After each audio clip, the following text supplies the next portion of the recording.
Welcome to Tell Me Your Story, new paradigms for a new world where we're giving you choices and knowledge of those choices to help make your dreams come true.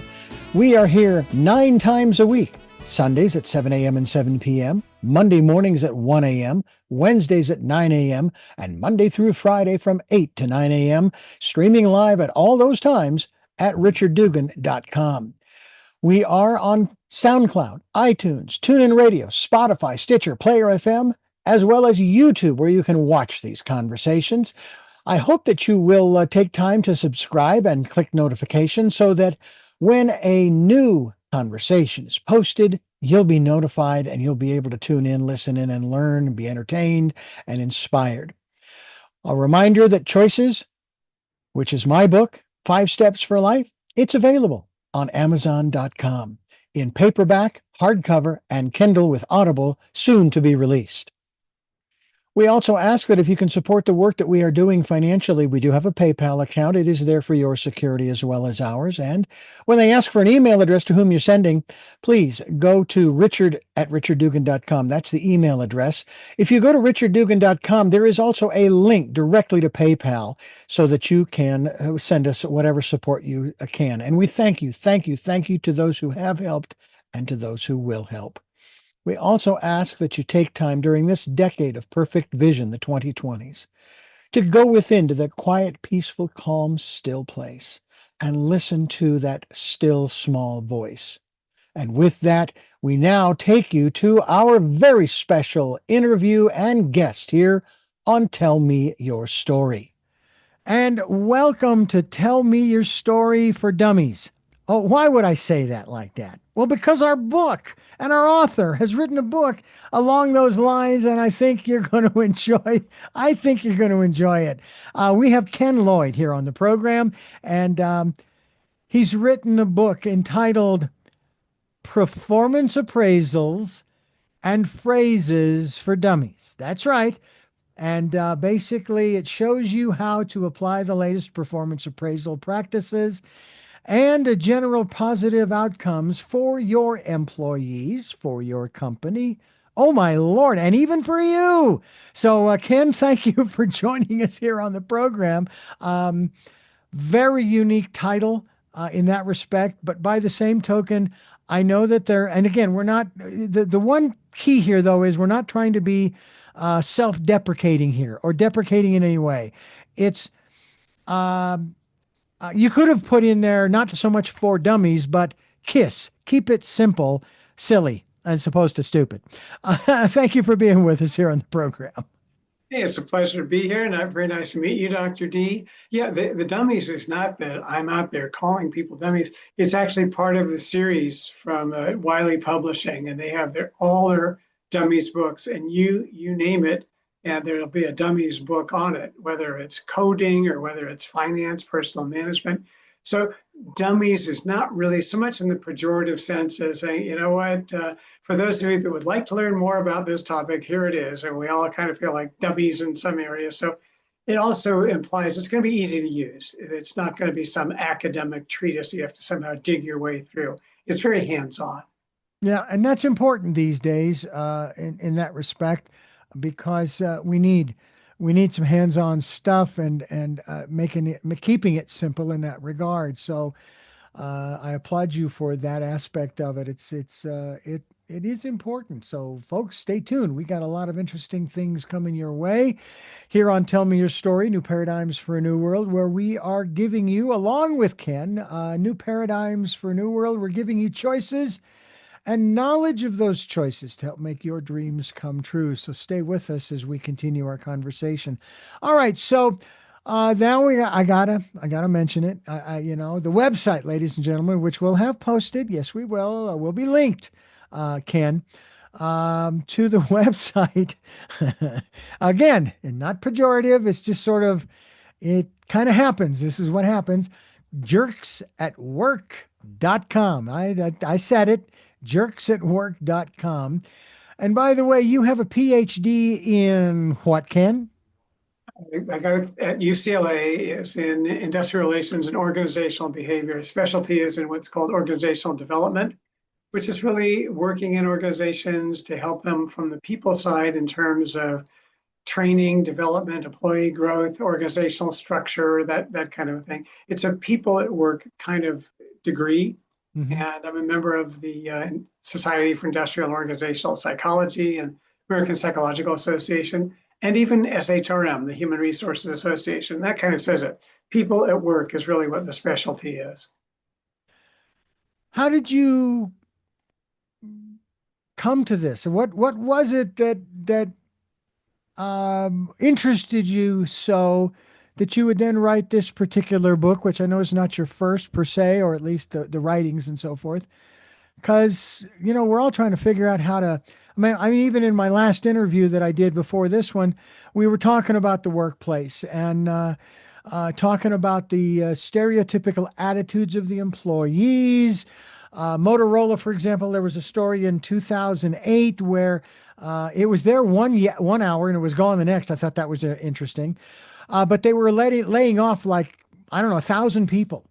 And the explanation was because they did an audit and they found there was like $1 million in materials missing, which meant that the employees must have pilfered them. And so, most likely, in the net, they probably caught the pilferers because they thought that, well, Motorola's not paying me enough, so they're never going to miss this stapler or whatever it is. And we have these kinds of attitudes.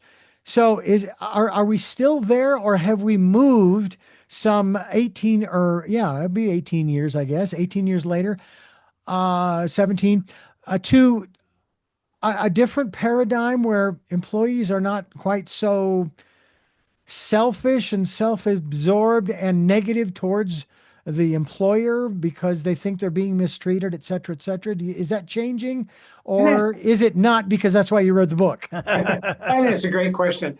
I wrote the first edition of this book for the Wiley folks 15 years ago about what was going on with performance appraisal back then. And in 15 years, there have been great changes. I mean, great in the real sense, positive and productive and more effective. And a lot of the underpinning of all of it is really focused on treating employees with respect, with trust, listening to people, two-way communication, removing some of the mystery that goes along with all of this, and really recognize that we're trying to work together here. So hopefully, and from what I'm seeing in organizations, a lot of the attitude that you described is changing and diminishing. It obviously depends on the company. Some companies you can go in and they are really, you can feel it as soon as you walk in the door. You can feel the tension. It's in the air. And others you can really see are teams, they're cooperative, they're open, they're respectful, and the kind of organization that any of us would certainly feel more comfortable working in and working for. Yeah, and I got to tell you, I have worked for a number of radio stations over the years, and I won't mention the call letters, but one in particular, when I was hired, I was not hired from the broadcast perspective as, say, a producer or on-air talent and so forth. But I was hired to fill the program director's position, but I was hired into the sales department so that they could fire the guy while I learned the ropes of their station, and then they would fire him and put me in his position. What's really funny is when I was hired, he knew exactly why I was hired. I think he got the vibe that I was not a salesman, at least not in that context. So he helped me. Even after they let him go, he helped me. And that showed his character. I was so appreciative of the support that he gave me. He wasn't happy with the station. And then I also realized too that when I was hired and I was sitting there in one of the sales meetings, I'm going, wait a minute. If they can do that to him, they can do that to me, which they did. When they hired me, the general manager was treating me as if I was his best friend. And less than a month or two later, he was treating me as if I had just killed his best friend. And I wasn't going to give him the satisfaction of quitting. They actually had to lay me off with a massive severance package, which you don't get in broadcasting. I'm sorry to tell you. But I've survived. What's the core? You talk about performance appraisals. I had what I think was a performance appraisal just recently. Now, to explain, the station I work for was purchased a little over 2 years ago by a corporation that owns 48 other stations. And they never came to me and asked me anything about what I do and so forth for 2 years. And then suddenly they said they wanted to have a meeting with me, which was done by Zoom because now I'm working remotely from home 100%, right?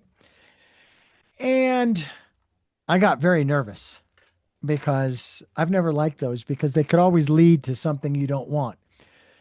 But it went okay because obviously I'm still here. What about those kinds of evaluations that are, in some instances, really not based upon who you are and what you're doing for the company? And again, this is in any industry.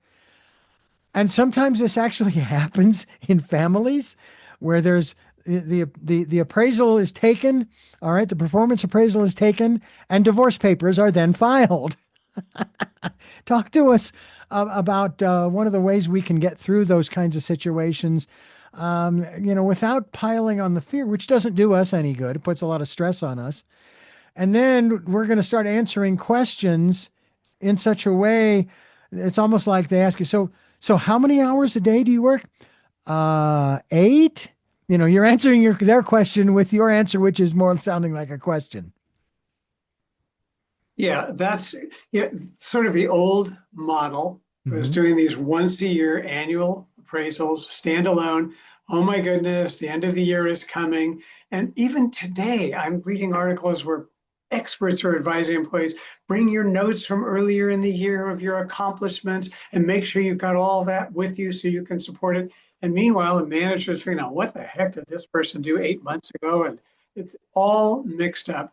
And that ends up creating stress, anxiety, inaccurate reviews, annoyance for the managers and supervisors who have to write these things, as well as the employees who are receiving them. The new model is called continuous feedback.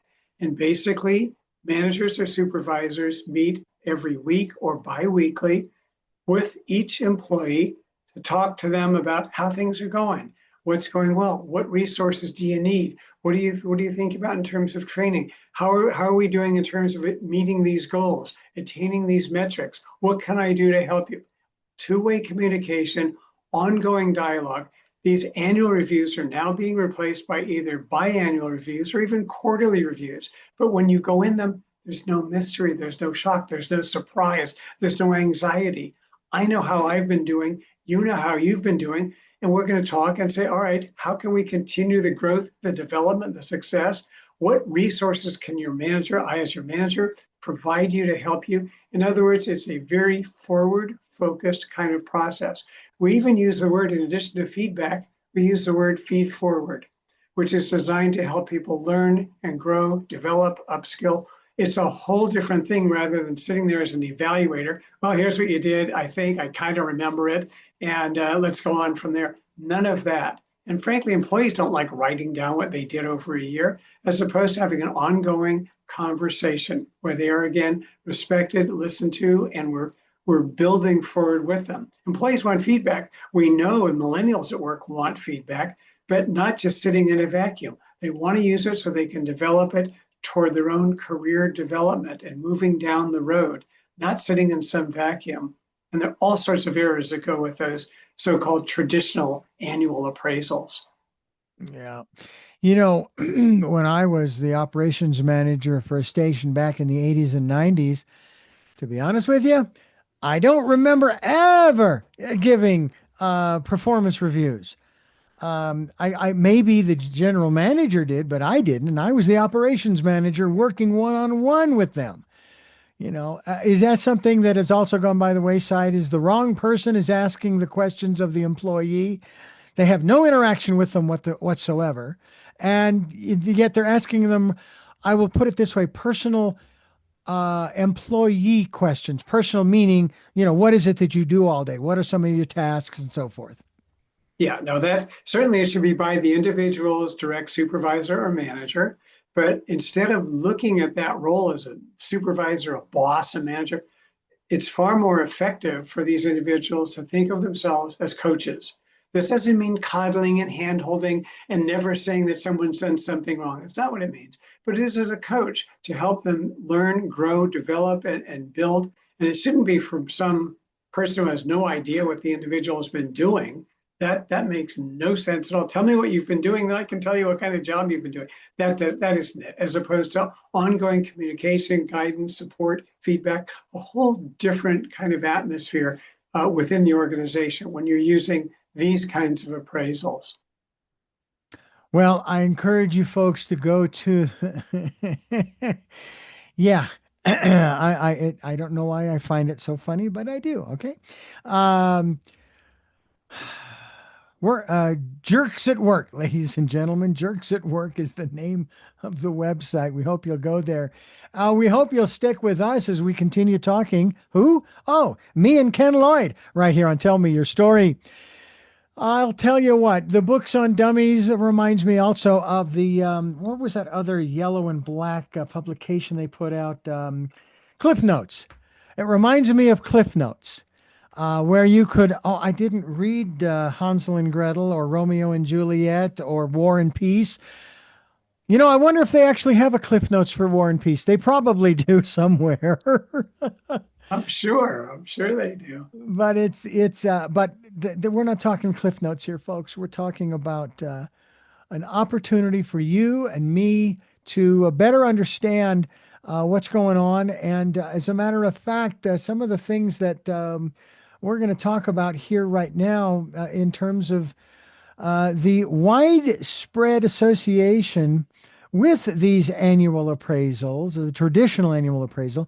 What is it today? I mean, obviously, the employer has a right to know. It would be the same difference as a machine shop, and you've got a piece of equipment that presses out these different pieces of material, right? So you're going to go in there and you're going to have a mechanic go in there, just like you would your car, and they might have to disassemble it to see about the wear and the tear, to see if, oh, do we need to replace some parts? Some parts might last longer than others and so forth. So again, I guess the employer does have a right to sort of, metaphorically speaking, disassemble you by virtue of asking the questions. So the old model, obviously not today. What is the new model? The new model is the continuous feedback approach that companies are now adopting so that it's maintaining open and ongoing communications between employees and their managers. So that, to use your machine analogy, you don't have to wait till all of a sudden all the parts start flying all around and the thing falls apart, but rather it's regular, continuous discussions and helping the employees learn and grow. Things change. The workplace changes, the environment changes, the jobs change. And to let that go for a year and then come back to it makes no sense at all. And frankly, there are some real biases that enter. People are influenced, for example, by what's called the recency effect. Let's say during the year, you've been doing a really good job, but I haven't given you any feedback. We're waiting for that annual appraisal. And 2 weeks before you really mess up a project, okay, it goes south, it goes wrong. That is going to be reflected in your reviews. You're going to have 11 and a half months of great work. The recency effect proven is going to skew how that evaluation comes out. Continuous feedback, that doesn't happen. And then other kinds of factors can contaminate the ratings as well with these annual reviews. There's a phrase that would epitomize what you've just spoken about. What have you done for me lately? Now, let's talk on the other side of this. Let's just say, okay, things ain't going great. And in that last 2 weeks, you have a big snafu. And basically, the employer is going to go, you're done. You're done. Get your stuff. You're out. You're out. Now, obviously, we're not going to go into the whole legal aspects, but every state has different rules. And case in point, and I'll keep this generic, and that is that a situation developed where this person was working in the medical field in a facility for 16 and a half years. They were in their early 70s. And in the last, we'll use your example of the last 2 weeks, they made a few entry errors in the data as they were conducting tests for certain patients. Nothing, not a huge bunch of them, only three. Now, here's the kicker. There is built into the system, into the computer, a fail-safe where if you've made an error, you can go back and correct it before you pass it on to the next department. And this person did just that. They corrected them. However, the supervisor used those as justification for, now they didn't say they fired her. They said that they discharged her. Love the euphemisms, you know? Firing is firing. They did give her a large severance package, okay?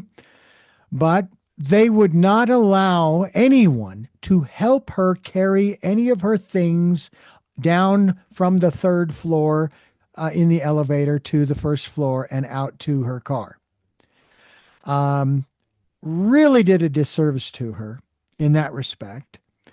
And yet she also ended up having to sign a document that stated that she would not be allowed to file any charges or sue and those kinds of things. I'm not sure how legally binding those are when you don't have a choice. They won't give you your severance if you don't sign the paper.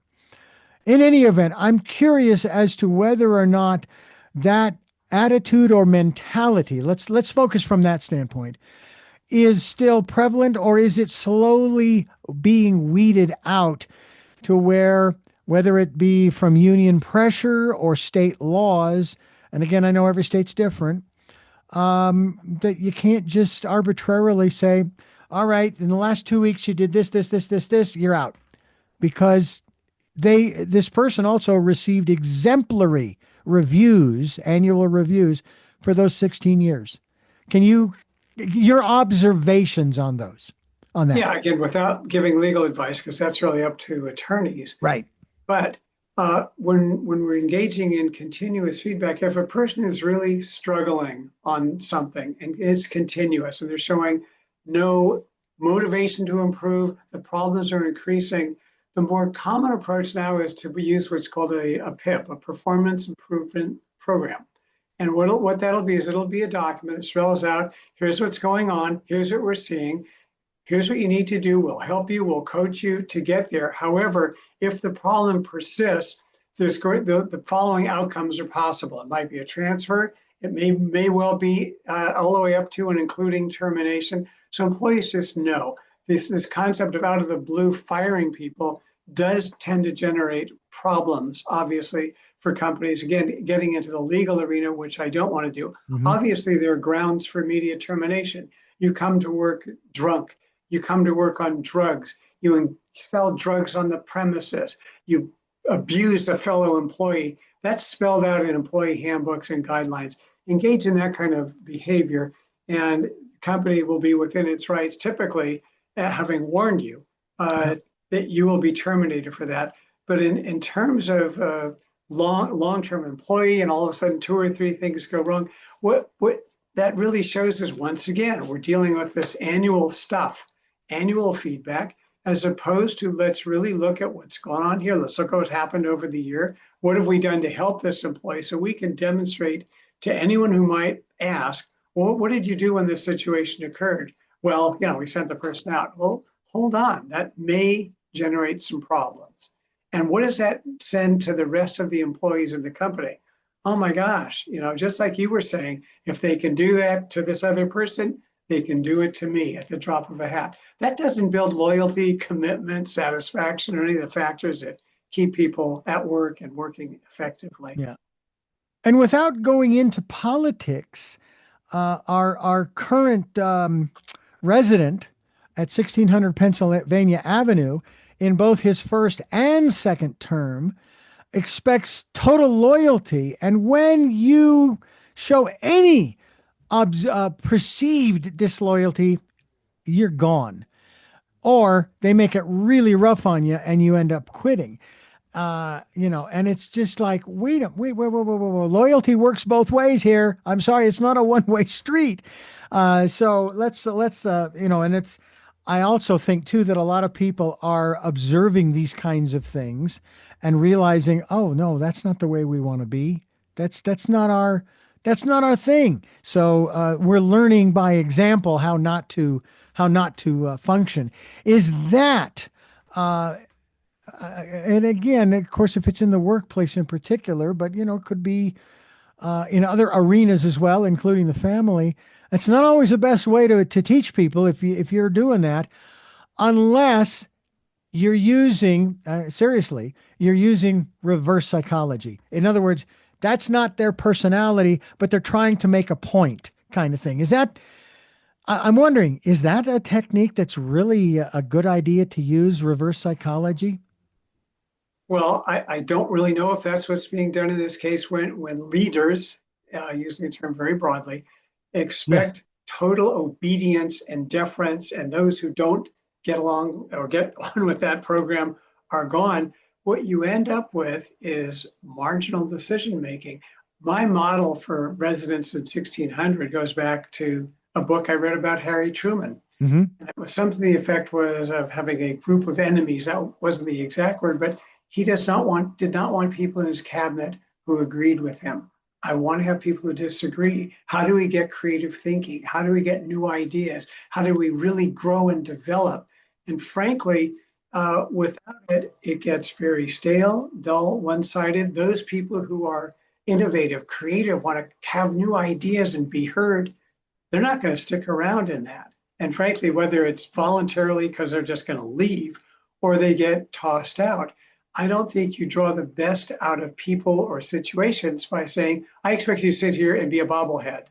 Uh, Mm, who needs that? yeah. I think there are a lot of people around where we're working who are a lot smarter than we are. I want to hear them. I want to know their thoughts.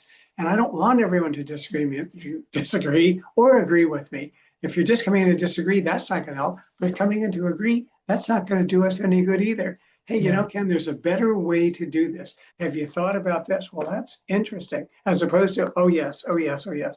That's just no way to, if you will, lead or guide an organization or a team. Yeah. It's not going to get the results you want. What's really funny is there's a television program I can't watch because it's so embarrassing to watch, and that's Curb Your Enthusiasm.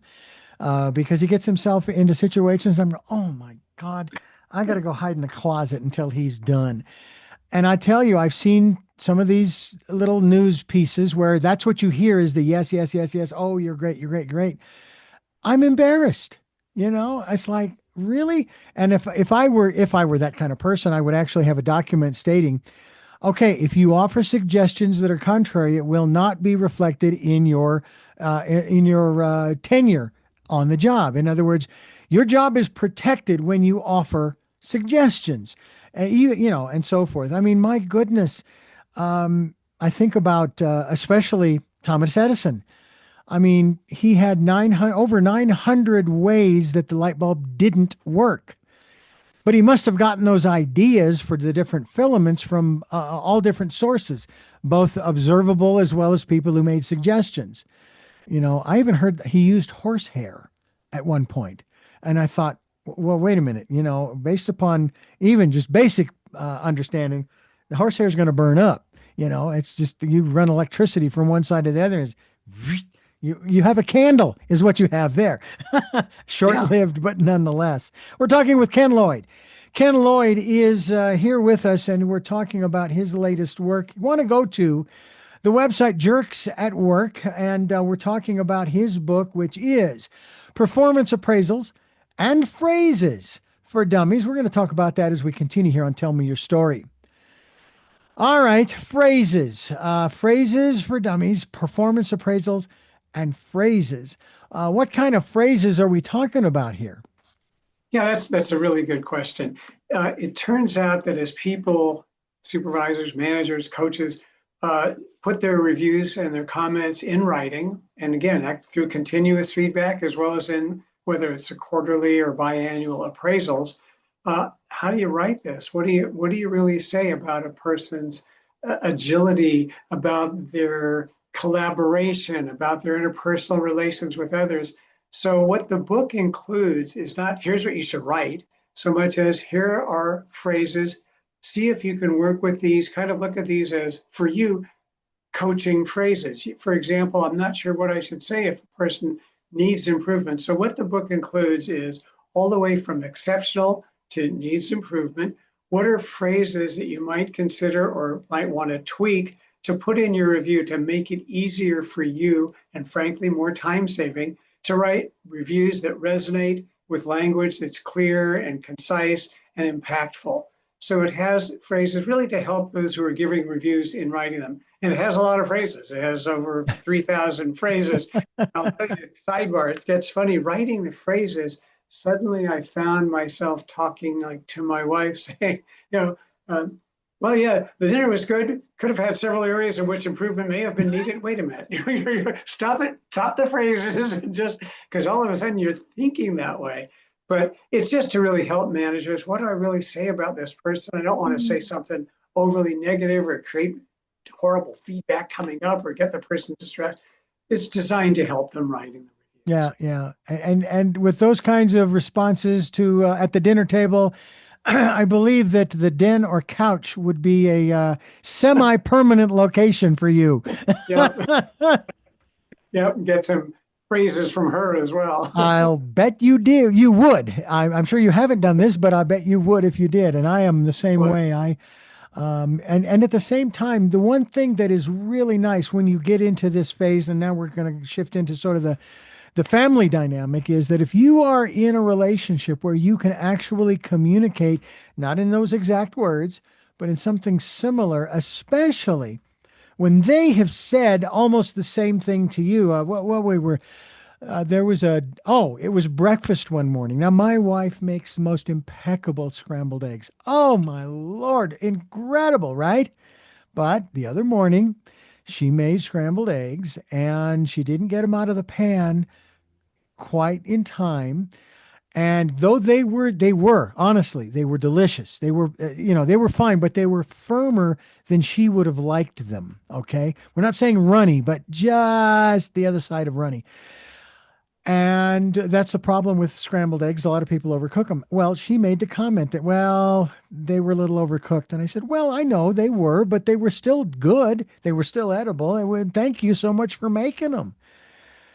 When you have that kind of dynamic, and I'll share a work dynamic that I got into that epitomized my early managerial skills. I took on what I refer to as an Hitlerian management style. In other words, I went to one of my coworkers and I said, I need you to clean the bathroom. No, I'm not going to do it. I said, well, why not? I need it done. It needs to be cleaned. Well, it's because you're telling me to do it. And I'm going, oh. So I rephrased it. I said, we do have clients and programmers and, of course, general manager that comes out here. This was at the transmitter site. And they need to be able to go into a bathroom that's clean and so forth. And I do it. I do clean it too. So I'm asking you if you would be willing to do that for the programmers and the general manager and such. And he says, because you put it that way, I'll do it. And I, of course, dropped that whole Hitlerian thing. But I learned that dictatorial kinds of managerial styles doesn't work a lot most of the time. And even if they do it, they then have a resentment towards you. And now you have that feeling in the air, that tension when people walk in the room. yeah, So, leadership is very situational. There are going to be times when a leader is going to need to be firm, strong, direct, clear. Hey, the ship is going to hit the iceberg. I don't think we want to sit down. Let's have a meeting. Let's talk about different things that we should do. It's going to be, let's go, turn, do this, as opposed to other decisions where the timing and the resources involved and the skills of the individuals with whom you're working are such that we can even all the way out to delegate it. Certainly we can have more communication about it, more dialogue back and forth. A lot of it will depend on the situation as to whether leaders are going to be more direct and firm or more, if you will, laissez-faire, a little bit more open and backed up into a position where the employees are going to have more responsibility in carrying it out. Certainly, ideally, you like to have discussions as opposed to directions and do it this way or frankly or else. That's not really leadership. That's just simply ordering people around. That Yeah. will not generate the kind of performance or loyalty you really seek in an organization. I've actually seen some instances where the leader says, "We have a challenge before us. I need some ideas on how to deal with this challenge." And the floor is open. Whatever, there are no bad ideas. And hopefully, when someone offers one, no, that's a bad idea. Let's move on. Don't do that. Don't do that. But that's also an excellent technique, because then it gets the employees or the coworkers involved. And if their choice is chosen, then they feel like, oh, I'm a part of this. So, what is your feeling about owners of businesses or supervisors or managers? Because I've seen, for example, there was this one yogurt company, when they hired people, they gave them, I think it was, they gave them like stock options, which meant that they were vested financially in the company. What are your thoughts on that technique in terms of encouraging quality work and so forth? Sure, I think that's absolutely great. If excuse me, if individuals have, if you will, some ownership, whether it's literally through stock options or by participating in the decisions, and they see some of the ideas that they presented are actually implemented, it's much easier for them to accept the decisions that are made and to build on them. So that whole ownership aspect, again, whether it's literal or figurative, is very important. And it ties into a term we're hearing more now in organizations called psychological safety. We know we want safe organizations, whether it's in terms of the overall working conditions, dealing with the sound or the structure or the layout. But psychological safety is that it's safe for you in this organization to express your views without reprisal, without retaliation. We want your ideas, your inputs, they're valued. No, all of them are not automatically going to be used, as is the case for everyone at any level in the organization. But you can come in here and speak the truth, speak your ideas that you think would be helpful, what you need, what this organization needs. And it's bona fide. It's not just a proclamation, it's real. That when people disagree, they can say so and not, oh, that guy's a troublemaker or she doesn't listen to anyone, it has to have everything. That's not what it is. What do you have to say? Because people are going to come in with some good ideas. It's that same question you asked about having everyone agree. No, we want people to feel free to disagree. That's important that they sense that. So that's this whole notion of psychological safety is far more prevalent in companies today that are doing more in these areas of building their employees. And it's so funny. I was reading a book, and the term was, it's not just by your so-called creed. Yeah, we believe in psychological safety, but by your deed, to really show it, demonstrate it so that it's real in this organization. We're not just talking about it. And wouldn't you think that it would behoove the manager or owner to seek out the employees or coworkers' suggestions, since they're the ones that are down on the floor doing the work or in the cubicle doing the work? Absolutely. And it's positive for them because it's also, in addition to making things work better and being heard, there's a great opportunity to provide bona fide recognition to employees. Thanks, great job, appreciate it, even write it up. Employees, people across the board enjoy receiving recognition when merited, not perfunctory. Hey, great, you really turned on that light switch well. Thanks for getting not the superficial stuff. When they do a good job, the expression is catch them doing something right. It has a very nice motivational impact for the employees. They remember it, and back to basic behavioral psychology, we repeat behaviors that are rewarded. If I get recognized for doing something really well, I'm likely to do it again. And there's just all that positive association that goes with recognition that comes right into this topic. Yeah. We're talking with Ken Lloyd, and of course, talking about his latest offering for you, Performance Appraisals and Phrases for Dummies, second edition.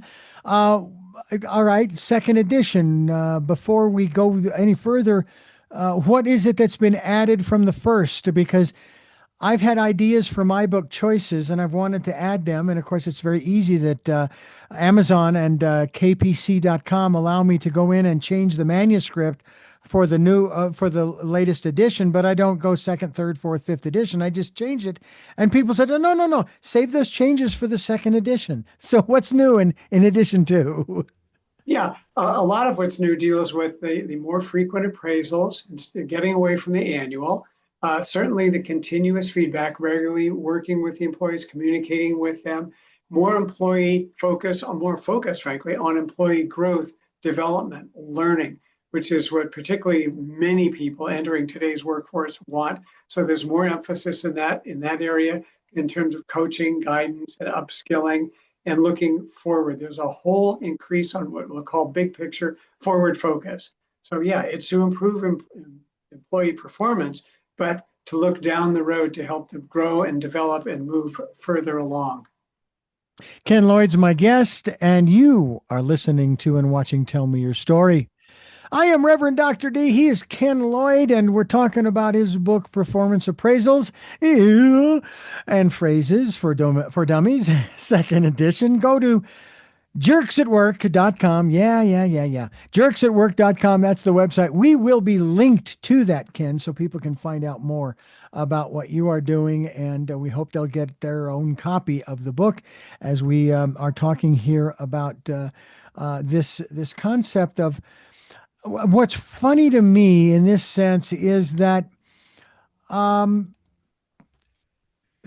there are those who are running businesses, whether they be managing or owning, who want things to go back the way they were pre 2020. I'm going to put it that way, pre 2020. I don't want to. I don't want to utter that yicky name, but you know what I'm talking about. And they want everybody back in the building. And yet there are other situations where some companies are saying, yeah, we're going to end our lease or sell the building. You folks continue to work remotely because it's working. It's doing fine. Plus, we're cutting overhead and all these other expenses. So this is a good move for us. So what about those that the employees, the coworkers, the participants in the company, they're working remotely and it's working, but the employer says, no, I want you back in the building now. Which obviously gives you a choice. You go back in the building or you find a job that you can do remotely from home. And I've been fortunate. I got lucky, I think, big time. My employer, I didn't tell them right away that we were moving because I didn't know when that was going to happen. And I was already working majority of time from home. So I knew that I could do it 100%. And so it was literally, I'm going to say 2 months after we moved that I informed them.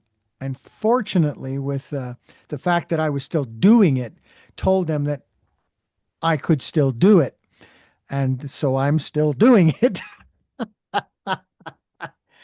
But when a company wants something like that, and that's a major deal if you're working from home or you're working in the office or plant or what have you, or things along those lines. What are some of the ways that you think, or do you just have to make that decision of maybe finding another job if that's the case, whether it be the mobile versus remote or in-house versus remote working or other conditions in the plant? I mean, I didn't go there, but what I can tell you is the studio in which I was working never got below 75 degrees, even in the winter. And sometimes it would go over 80 degrees. Nobody can work under conditions like that. And I asked, but I wanted to tell them, well, the reason why I moved was, and using that as the explanation. But let's talk a little bit about that. Share with us your insights, your perspectives on working conditions and so forth. Yeah, that's such a great question, Dr. D. On the one hand, we can certainly see that remote employment in many, many instances and organizations works. Employees like it. There are even studies that show, particularly those who are not hourly, but salaried employees, are putting in more hours because the Hmm. barriers are down. The emails start early. They can come at 10 o'clock at night. They're not taking the time going to the longer lunches. They're not going to the coffee bars as much. And it's just a whole different aspect. They appreciate having that autonomy and trust. And they're working longer hours. And importantly, they're not sitting out there commuting, which is stressful. It's taken a large amount of time. It's costly. It's like wear and tear on their automobiles, gasoline. So there's all of that going on. At the same time, look, we interact better as humans face to face. I mean, Hmm. I learn a lot more about someone through a Zoom meeting than if we were just doing a conference call. So, you can look at the person, you can see their eyes or what their physical expressions are, and you get a little bit more of the body language, which is essential in communications. At the same time, face to face is even better. And there are some jobs that really do call for that face to face and real time appearance in the workplace, and others that don't. So it just varies so much by organization and by climate and by culture and by the nature of the work. Some jobs, by definition, will never be remote. And it might simply be, well, you talk about the person that's going to clean the restrooms. I can't do that remotely very well. So there are going to be some jobs you got to be here, but to me, in this era, I think employees do appreciate the flexibility. That's why we're seeing more in the so-called hybrid approach, where okay, we're going to kind of split the difference, come in 3 days a week or 4 days a week, but at least that's something. And I think then it has to Hmm. really be tailored to the organization and the individuals. And as you said, Dr. D, if someone really is against it, I'm working remotely, I want to continue it. I don't want to sit in there. I don't get any more done when I'm there. I get more done here. And yet I still am part of the team. We have our regular meetings. I see the group, once a week. We have, and I don't like town hall so much, but a true dialogue kind of meeting. Uh, I can do this. If this company can't, maybe I should look and find something that meets my needs, because we have to meet the company's needs and they have to meet our needs. There's got to be that ground in the middle where we can thrive by working together. Do you find that in this case, the workplace is making those shifts that you talk about in your book, performance appraisals and phrases for dummies? Oh, absolutely. I think that there are all these dynamics, and with everything else that's going on in the world of work today, to use that in the most overall sense, uh, that kind of flexibility, openness, willingness to change, adapt, adjust. I think it's really a key survival skills. I remember I was consulting for a company that was they were looking at some of their processes and procedures, and they said we keep changing these because we don't want to be the last buggy whip maker in town. I Yeah. thought I like that expression. It's visual, but yeah. So we've got to maybe set aside those great buggy whips we used to make, and let's take a look at what else is going on. Exactly. I couldn't agree with you more. I mean, technology has changed so much. Now, my first job was at a radio station. My first radio job, I should say, was at a radio station where, yeah, you had to go in. My second job was working for a station, and I had to work at the transmitter site. So if anything went wrong with the transmitter, if it shut down or this, we were there to take care of it. And of course, we could take the meter readings, which was one of the main reasons back then you had to take meter readings. Now it's all electronic, it's all digital. And now that's where we are today, where I will tell you that when we first moved, and it seems pretty fast that this changed and shifted. I was using a wireless modem from a company, and it was okay, but it was glitchy. So there's a company up here that provides fiber optics. So I went with that. Not really that much more expensive than the modem, but much more reliable. And there were times early on when I had a minor glitch here or there, but I got to tell you, in the last 2 months, November, December, into January, it has been there every time I've needed it. All right. If it's ever gone down, I wasn't in front of the computer. All right. Um, and besides, I actually would prefer a copper pair. Okay. When I first started in this business, communication before the computer via phone and what they called a KC loops, if you will, from a remote location back to the radio station where the quality was as good as you and I talking here right now. And of course, then they got rid of those, and I'm going, the internet is so glitchy, I would rather have a copper pair. Okay, could you get me a copper pair? Which, of course, they can't because there aren't any more. But the technology has moved forward, and that takes us to our next question that I'm going to ask you after we let you know, folks. You're listening to Ken Lloyd and Richard Dugan, Reverend Dr. D, on Tell Me Your Story. The next subject on our list here is one that is very controversial, Ken, right? And that's AI.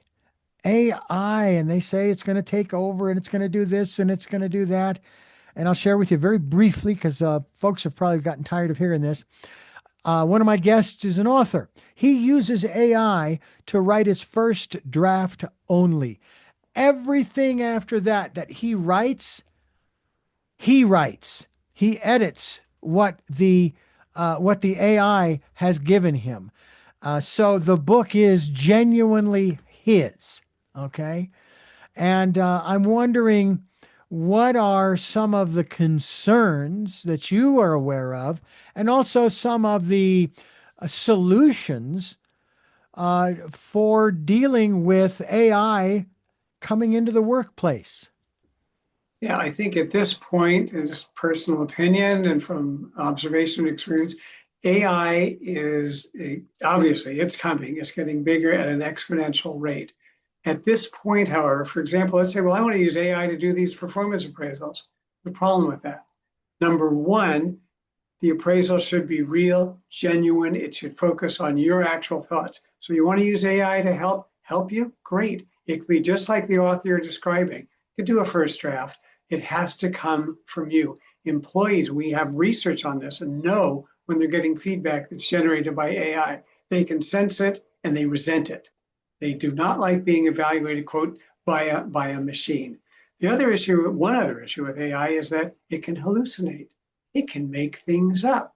It can come out with ideas, thoughts, concepts, theories. There was even a lawsuit of a firm that had turned over to the court a long, tremendous brief with all these citations, rulings, court cases. It was all fiction. It was just made up. AI can do that.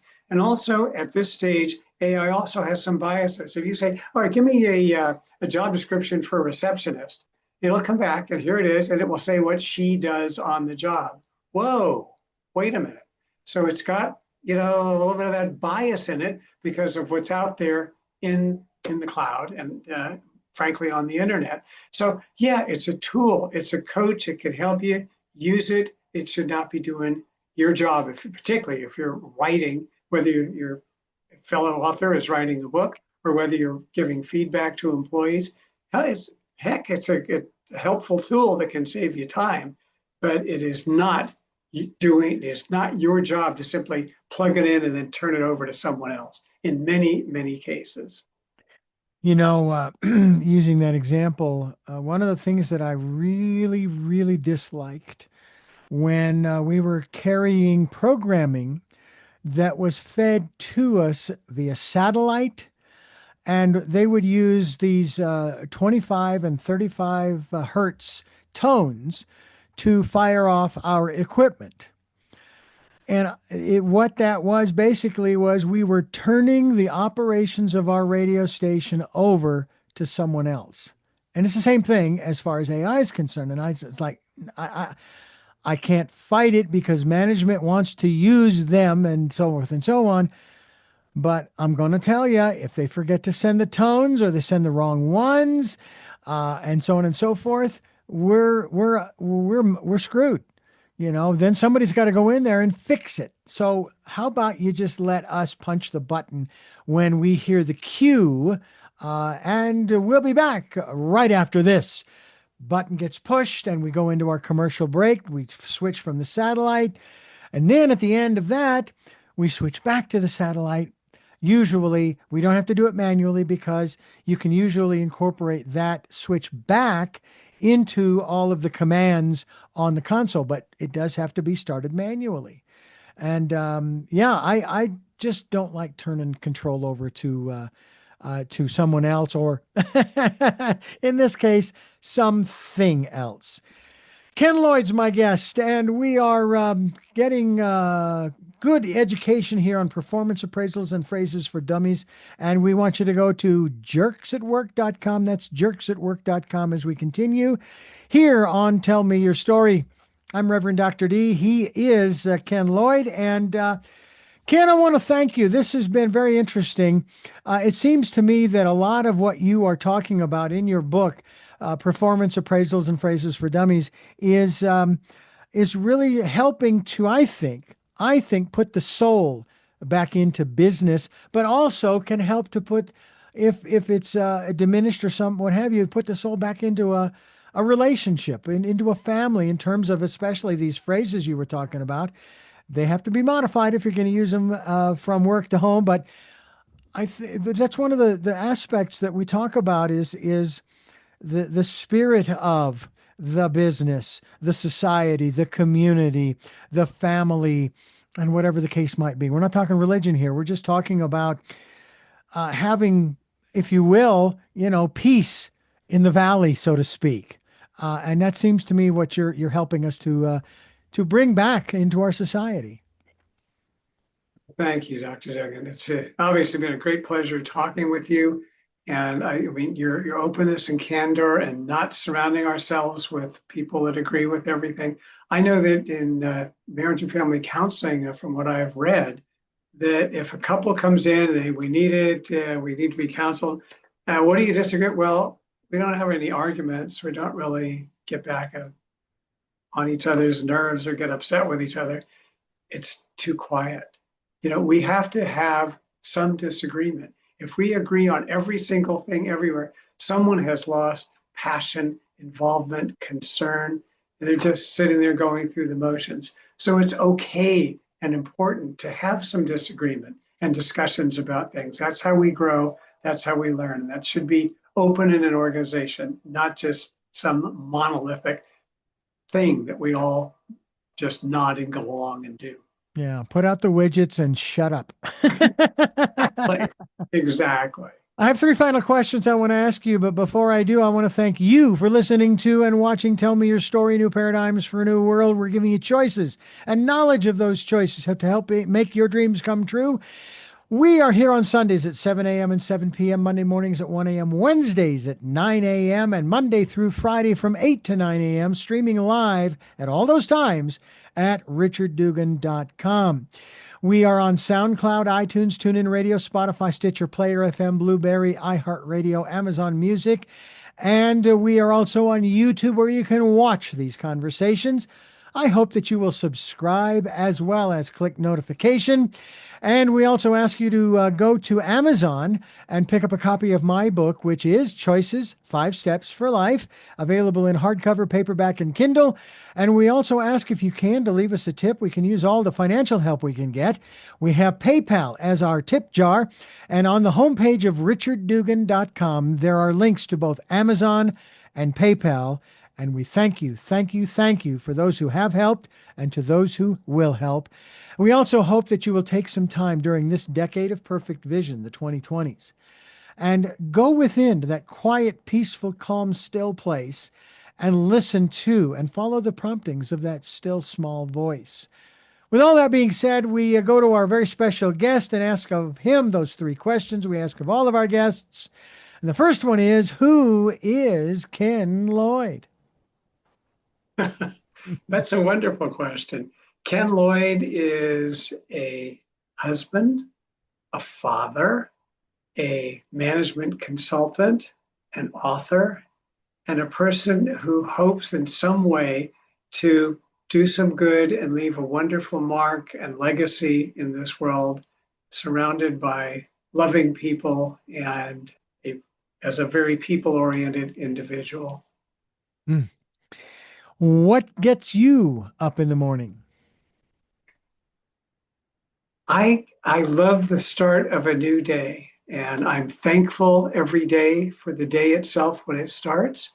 And I'm always curious to see how it's going to go. I mean, I'll have my plans and my to-do list, but what else is going to happen here in my personal life and beyond, in the community, in our nation, and in the world?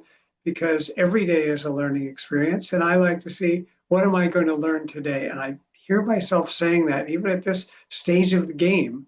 uh, that was a good learning experience. And that's, whether it's something I physically experienced, something I read, something I heard, I want to keep learning. Hmm. And finally, from the movie City Slickers with Mitch and his buddies riding along, the final question is, what was your best day? I I think my best day, that's such a great question. I will say was the day many years ago that I married my wonderful wife, and we've been together and have three remarkable children, and she is my best friend, Hmm. and she knows it. And that was a that was the day. It was a life changer in a positive way for me in every respect. Well, we thank you so much for being a part of the work we're doing. I'll edit that out. Bless you. Thank you. We hope to have you back again to continue this conversation, and we thank you for listening to and watching Tell Me Your Story. And until our next broadcast, podcast, videocast, love to all. Jeanette, I'm still listening. Dad, continue to be happy because I am. Smokey, I'll see you on the other side. Mike, thanks for being in my life and letting me be in yours. And to my dear friend Zorro, aho, aho.